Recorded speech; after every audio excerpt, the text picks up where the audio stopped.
नमस्कार। आज का मोटिवेशनल वीडियो है पिछली समस्या से आगे बढ़ें, जिसको मैंने मॉर्निंग में रिकॉर्ड करने की कोशिश की थी, लेकिन वो आ, किसी कारणवश नहीं हो पाया। तो अब आगे के बारे में मैं बताती हूँ। तो पिछली समस्या से आगे बढ़ें यानी जैसा मैंने आपको उस समय बताया कि मोदी जी ने जो कार्य किए, जो उनके सामने उन्होंने बड़ी बड़ी चुनौतियों का जो सामना किया और जो उन्होंने बड़े बड़े कदम बढ़ाए, उसके उसके कारण से उनका नाम जो है वो इतिहास में स्वर्ण अक्षरों में लिख गया। स्वर्ण अक्षरों में उनका नाम लिख गया। अब ये जीवन में जब तक इतिहास रहेगा 2023 का, तब तक जो मोदी जी का पूरा जो राजनीतिक काल है, ये पूरा राजनीतिक काल उसके अंदर अच्छे स्वर्ण अक्षरों में लिखा जाएगा, क्योंकि इसमें बहुत सारे ऐसे कार्य हुए जो ऐसे कार्य थे जो सालों से पड़े हुए थे और अचानक मोदी जी के समय में कंप्लीट हुए। और कहने में तो सब बहुत सरल लगता है, लेकिन जब व्यक्ति उस तलवार की धार पर चलता है तो पता लगता है कि कितना बड़ा होता है। जब जहाँ पर कह दिया जाता है कि हम आपको कभी भी कुछ भी कर सकते हैं, और ऐसा हुआ पहले भी हमने देखा है।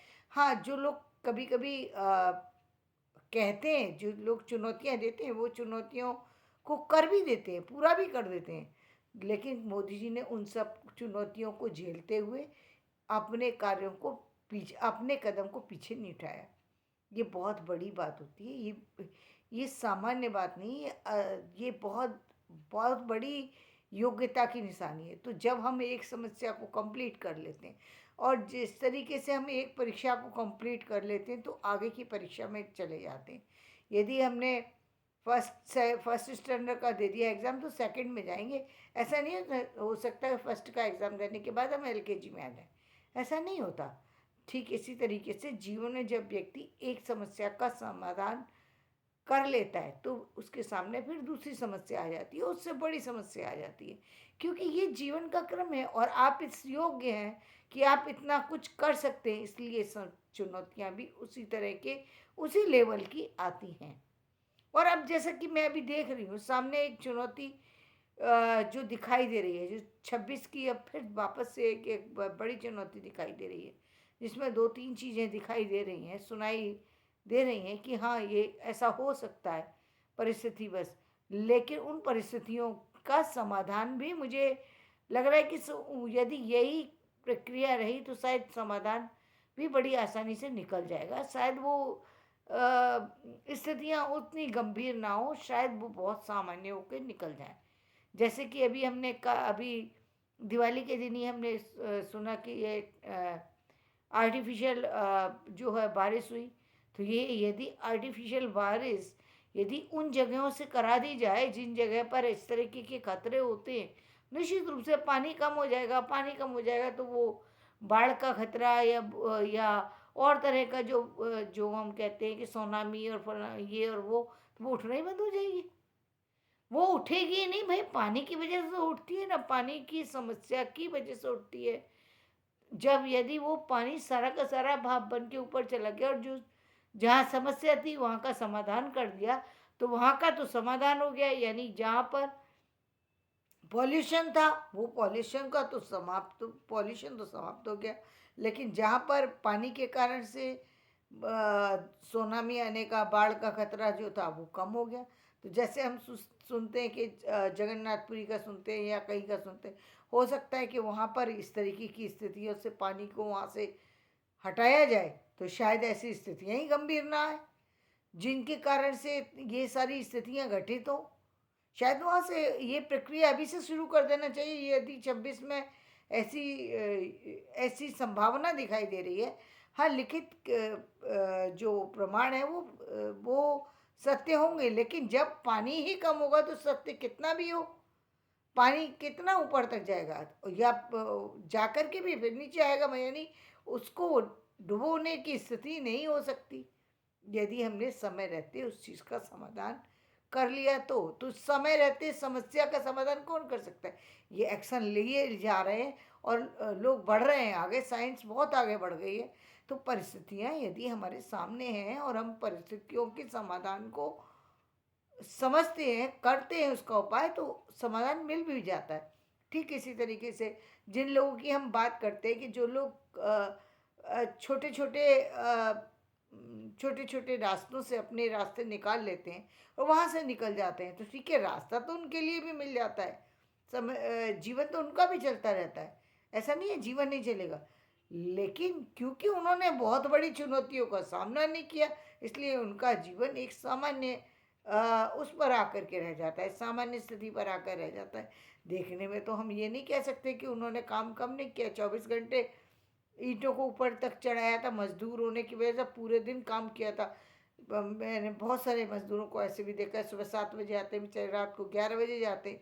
तो ऐसा नहीं था कि काम कोई भी व्यक्ति ने उनके ऊपर मेहरबानी करके उनको पैसा दे दिया, लेकिन क्योंकि उन्होंने वो तनाव ये अपनी उस स्थिति में, जो प्रारंभिक स्थिति थी, यानी युवा काल की जो स्थिति थी, जहाँ पर उनको तनाव लेने की ज़रूरत थी, और इस तनाव का सारा जो अपना सारा जो कहेंगे एक फोकस था, वो जहाँ बड़ी चीज़ों पर देने की ज़रूरत है, यानी विद्या अध्ययन सबसे बड़ी चीज़ होती है। शिक्षा को पाना और शिक्षा का सही यूज़ करना दोनों महत्वपूर्ण होते हैं। आप उसका रिजल्ट क्या आएगा वो तीसरी बात है, वो परीक्षा के बाद पता लगता है कि भाई आपने सब कुछ कर लिया, उसके बाद भी रिजल्ट नहीं आ रहा, तो क्यों नहीं आ रहा वो सेकंड बात है। लेकिन आपने वो करा ही नहीं, तो रिजल्ट कैसे आएगा?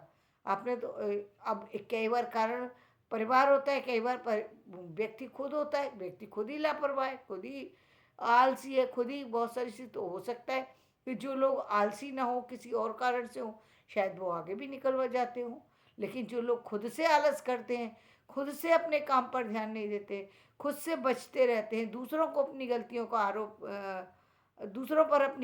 आरोप मढ़ते रहते हैं, वो लोग बच तो जाते हैं, जीवन भी उनका चलता रहता है, लेकिन उनका जीवन फिर एक सामान्य जीवन बन के रह जाता है। फिर उसमें वो काम नहीं कर पाते, या वो चाहे कितना भी परेशान हो, लेकिन वो मंजिल नहीं हासिल कर पाते जो मंजिल दूसरों को नसीब हो जाती है। तब उनको बुरा लगता है कि ये दूसरा व्यक्ति इस मंजिल को कैसे पा गया, इसमें मुझ में और इसमें क्या अंतर है। उस आप में और उसमें अंतर ये था कि उसने उस समय मेहनत की थी, जब एक सामान्य उम्र में बच्चे खेल रहे होते हैं, तब वो व्यक्ति बैठ करके पढ़ रहा होता, तब वो अपनी पढ़ाई, तब वो घूमने पर ध्यान नहीं दे रहा होता, तब उसने अपना समय जो है अपनी स्टडी पे लगाया, अपनी उन चीज़ों को, जो सामने आने वाला फ्यूचर था उसके लिए उसने उस समय सोचा, जब आप खेलते रह गए थे, जब आप दोस्ती यारी में लगे हुए थे, जब आप रिश्ते निभाने में लगे हुए थे, जब आप लोगों से जुड़ने में लगे हुए थे, तब वो व्यक्ति अपने कैरियर के लिए सतर्क था। तो आप में और उसमें तो बहुत अंतर है ना, आप क्यों उससे कंपेयर करते? आपका कंपेयर उससे हो ही नहीं सकता। दूसरे उन लोगों से आप कैसे कंपेयर कर सकते हैं जिन्होंने उससे भी ज़्यादा तनावपूर्ण स्थिति में, जहाँ पर कुछ भी नहीं है, लेकिन ठोकरें खा कर के किसी भी तरीके से, कितना भी दूर स्कूल है फिर भी जा रहे हैं, फिर भी पढ़ रहे हैं, चाहे खाना मिल रहा है या नहीं, कपड़े फटे हुए हैं तो कोई फ़र्क नहीं पड़ता, परिस्थितियाँ कुछ भी हो, लेकिन मुझे पढ़ना है, मुझे बढ़ना है। ये ही एक धुन जो लगी होती है ना, ये जो एक व्यक्ति का जो सोचने का जो नज़रिया है ना, यही व्यक्ति को आगे लेके जाता है। यही समस्या का समाधान है। समस्या, आप उस समस्या से कैसे लड़ेंगे जो आपकी गरीबी में अभी आप, जैसे मैं कहती हूँ कि वो एक सोनू नाम का जो बच्चा है, देखे हो ना, वो उसी बिहार का, उसी परिवार का बच्चा है ना, जिस परिवार में खाने के लिए 2 समय के लिए नहीं, जहाँ पर उसका पिता शराब के नशे में धुत होकर के पड़ा रहता था, वो उस समस्या से निकल के एक कोटा में आकर पढ़ने की स्थिति उसने बना ली। ये कैसे संभव हुआ? ऐसे उसकी उस इच्छा ने, शक्ति ने, जिसने कि उसे बताया कि नहीं मुझे पढ़ना है, नहीं ये सब नहीं, मैं नहीं, ये नहीं करूँगा। उसके जो जो उसके विचार थे, जो उसकी सूझबूझ है, जो उसके सपने हैं, वो एक दिन उसे बहुत आगे तक लेके जाएँगे, और लेके जाना भी चाहिए, क्या गलत है?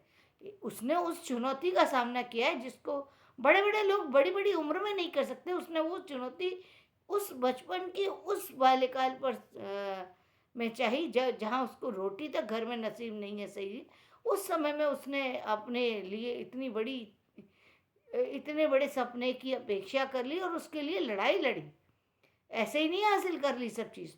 तो जो लोग अपने जीवन के लिए संघर्षरत हैं, वो लोग आगे जाएंगे। दूसरी बात, समस्याएं ही नहीं है तो जीवन जीने में कोई फिर आनंद नहीं आएगा। इसलिए ईश्वर कहता है कि समस्या मैं इसलिए नहीं देता हूँ कि मैं चाहता हूँ कि मेरा सामने मेरा व्यक्ति दुखी रहे। जैसे अब परिवार में एक माता पिता है, वो बच्चे को काम में रत क्यों देखना चाहते हैं? क्योंकि उनको मालूम है कि यदि मैंने इसको छोड़ दिया, यदि मैंने इसको निकम्मा बना दिया, तो फिर ये आगे भी जाके कोई काम नहीं करे। मैं चाहे इसके लिए कितना भी धन छोड़ जाऊँ, कुछ भी चीज़ छोड़ जाऊँ, ये सब बर्बाद कर देगा, क्योंकि इसको तो कुछ पता ही नहीं है। ना पैसे की कीमत पता, ना खाने की कीमत पता, ना चीज़ों को संभालना सीखेगा कैसे? इसको तो छोड़ना ही पड़ेगा, इसको पर तो थोड़ी लगाम कसनी पड़ेगी। तो वहाँ लगाम जो कसना है, पिता का जो थोड़ा सा एक्शन लेना है उस अपने बच्चे के प्रति, वो गलत नहीं है, क्योंकि वो बच्चे का शुभ चाहते हैं।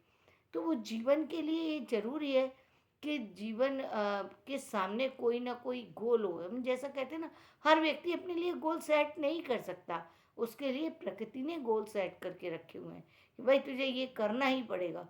और जब वो व्यक्ति एक गोल को कंप्लीट कर लेता है, फिर उसके सामने दूसरा गोल आ जाता है, तुझे ये करना ही पड़ेगा, फिर व्यक्ति उसके में लग जाता है। तो कभी कभी प्रकृति आपके लिए गोल चुन के देती है, कभी कभी आपको अपने लिए चुनना चाहिए, और चुन लेने पर ये जीवन सरल हो जाता है। ये समस्या नहीं है, ये तो आपके लिए समाधान है, आपके जीवन जीने का एक रास्ता है। जीवन जीने में आपको जब तक उतार चढ़ाव महसूस नहीं होगी, तब तक जीवन की सारी स्थितियों को आप अनुभव कैसे करेंगे? तब तक कैसे पता लगेगा कि गर्मी के बाद सर्दी का क्या आनंद होता है, सर्दी के बाद बारिश का क्या आनंद होता है, बारिश के बाद पतझड़ कैसा दिखाई देता है, पतझड़ के बाद, और सारी चीज़ें एक ही जैसी रहें तो क्या सारी चीज़ें बढ़ती चली जाएंगी, तो क्या एक दिन अ, जो है ये सारा अस्त व्यस्त हो जाएगा। इसलिए इस सृष्टि को एक एक सौंदर्य प्रदान करने के लिए, एक इस सृष्टि को चलाने के लिए भी नियंता को इस सृष्टि के लिए सब कुछ करना पड़ता है। तो ये इसी कारण समस्याएं आती भी हैं और उनके समाधान भी मिलते हैं, और समाधान पाने के बाद व्यक्ति को आगे बढ़ जाना चाहिए। पिछली समस्या में ही अटके रहना ये कोई समझदारी नहीं होती। जीवन है, ये चलता रहेगा, तो आगे चलते रहिए। धन्यवाद। मेरा वीडियो पसंद आए लाइक करें, शेयर करें, सब्सक्राइब करें।